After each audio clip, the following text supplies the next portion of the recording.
Hi guys welcome to discover channel. இன்றைக்கி வந்து பார்த்தீங்கன்னா ஒரு ஹாலிவுட் மூவி, அதுவும் மார்வல் சீரிஸில், அது தமிழ் 5.1ல் ஒரு நல்ல பிக்சர் குவாலிட்டியில் வந்து ரிலீஸ் பண்ணது. ப்ரைஸும் வந்து ரீசனபிள் ப்ரைஸ், ஒரிஜினல் ப்ரைஸே பண்ணியிருக்காங்க. ஸோ அது அந்த மூவி வந்து பார்த்தீங்கன்னா இதுதான்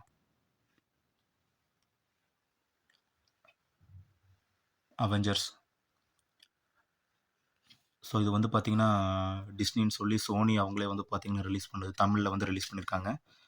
ஸோ இந்த பேக்கேஜ் வந்து பார்த்தீங்கன்னா ரொம்ப நாளாக ஒரு சிடி ஸ்டோரில் இருந்துன்னு சொல்லி நான் அப்புறம் தேடி வாங்கினேன். சிடி இன்னும் நல்லா குட் கண்டிஷனில் இருக்குது, பெருசாக ஸ்க்ராச்சஸ் அந்த மாதிரி எதுவுமே இல்லை. இதில் முக்கியமான விஷயமே வந்து பார்த்தீங்கன்னா ஆஸ்பெக்ட் ரேஷியோ வந்து ஃபுல் ஸ்க்ரீனில் ஓடும்.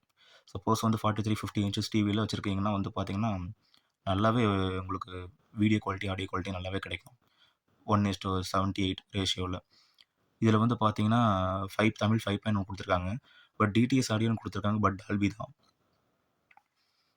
இது வந்து பார்த்தீங்கன்னா ஃபுல் ஸ்க்ரீன், சொல்லப்போனால் ஒயிட் ஸ்க்ரீன், மேலே இருக்கிற கர்சர் பார் எல்லாமே வந்து பார்த்தீங்கன்னா நமக்கு ப்ளே ஆச்சு.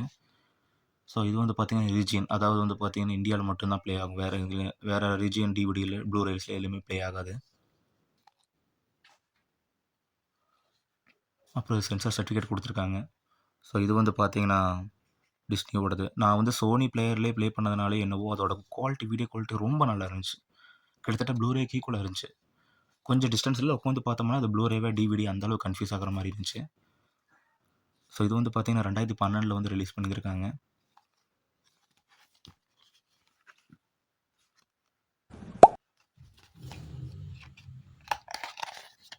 டைமில் கொடுத்தது பெரிய விஷயம் தான்.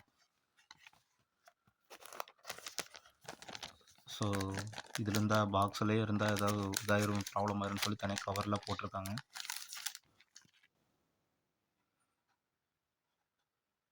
ஸோ ஏன் அவெஞ்சர்ஸ் மார்வல் மட்டும் ஏன் இங்கிலீஷில் போட்டிருக்காங்கன்னு தெரியல. ஸோ இது லைசன்ஸ் நம்பர் கொடுத்துருக்காங்க. சோனி டிவிடி, டிஏடிசி, டிஸ்னியும் தான். இது வந்து பார்த்தீங்கன்னா பேராமவுண்ட் அவங்களும் ஒரு ப்ரொடியூசராக இருக்க, one of the producer. So movie wise இது செம்மையான மூவி. ஸோ இந்த மாதிரி போர் அடிக்காத மூவி எத்தனை டைம் பார்த்தாலும் பார்க்குற மாதிரியான மூவி இன்னும் எதுவுமே வரல. இதுலேயும் Avengers part 2, age of Ultron, இது மாதிரி எல்லாமே இருக்குது. முடிஞ்சால் அடுத்தடுத்த அன்பாக்சிங்கில்